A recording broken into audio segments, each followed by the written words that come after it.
Hi, I'm Carla Butorac, and welcome to Behavior Communicates. If you're a resource teacher or a therapist who takes students to a smaller space for instruction, you're going to want to see this today. Chloe Kaufman, who's an elementary resource teacher, is going to share with you the simple structure she has put into her resource room and how it has impacted her students practically overnight. Let's go. Chloe, thank you for letting us see your classroom. You want to give us a little scan? Oh, sure. Here's my classroom. It's not very big, but it's perfect for small groups. Chloe, can you tell our viewers when you set this up and how quickly you've seen results and what are those results? Sure. I set this up over Thanksgiving break. It's now Christmas break, so it's only been a month, but the results were almost overnight. It happened, I came in on a weekend, kind of switched the furniture around, put up some visuals, and then that Monday, it was amazing.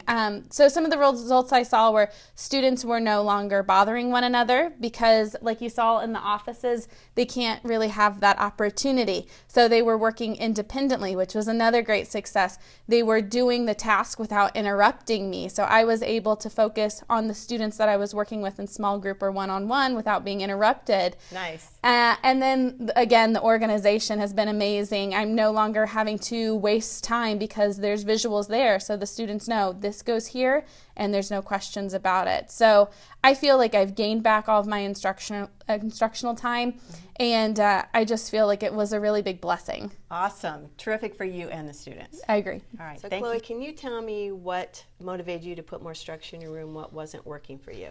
I think my biggest concerns was when I was pulling students, and even when I gave them an independent task to complete that I knew that they were able to do on their own so that I could work with small groups or one-on-one, that they were still coming to me asking, what do I do now? Or now I'm done. And I would have to stop my instruction and go back with them and get their materials and kind of re-explain things. And so that was my biggest issue. My other concerns were that the students were distracting one another when they were working independently because they were sitting next to each other and goofing off, and I constantly have to be monitoring them while still working with other students. And then organization. My classroom is very organized. However, the students weren't necessarily maintaining the organization. Okay. So they would put back their materials and supplies, but then I was noticing I was kind of wasting time after they left to put things back in the correct spot, which then cut into time with other groups.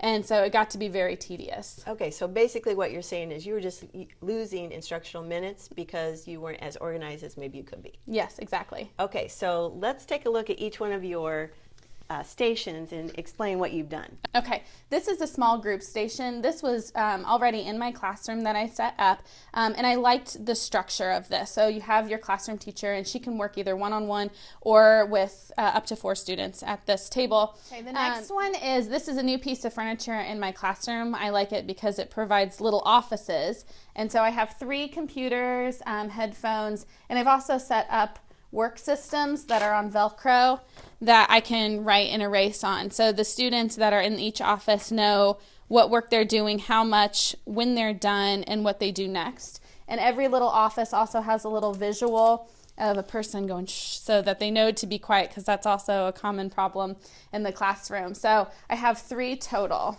So Chloe, tell me what this area is all about. This area was really kind of dead space in my classroom. I had a filing cabinet full of things that I wasn't necessarily using, that I inherited when I started teaching here. So our wonderful custodians had taken those out, and I had put in a desk right here with a yoga ball, because I have a couple of students have a high energy. They move around a lot, make a lot of sounds, easily distracting others. So this is a place where they can come and sit. As you can see, there are no distractions. Right. They also have a work system and a kind of be quiet signal. And they also have scrap paper and pencils in case they need that. And the materials are provided. Since I've put this in place, it's been wonderful. I have 2 students in particular that use this, and they kind of come in the room like, oh, can I go to my office now? Yes. And so they enjoy that because they realize that it's actually helping them. Yeah, they can really focus in this private space. Exactly. Terrific. Let's go to the next one. Okay. This is another station in my classroom. One thing that I was doing is having to give the technology to the students. This allows them to become more independent. So we have a little sign that says return laptops and iPads here, and then the students get the laptops and iPads, and then they go to their station and they work independently. And then this is a small group table. This again was already in the classroom. I can work with up to 4 students at this table, and then we have the visuals again on the little pencil holder. I also have visuals on each side of my board.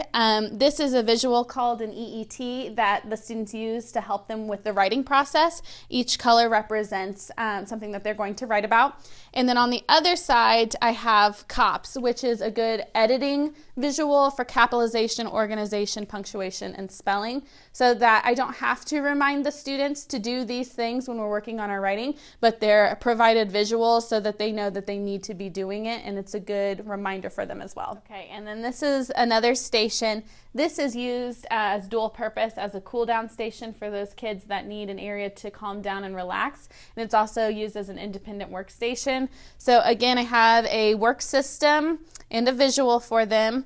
I also provided choices, so if I decided to use the work system for them to make a choice on how they're going to calm down, we have things like give yourself time, write about it, draw a picture, write an I statement.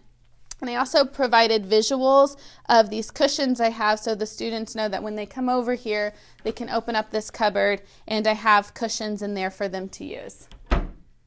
Thank you so much for joining me here at Behavior Communicates. Just remember, the more we know about how to help the child or the students we love, the better quality of life they will have.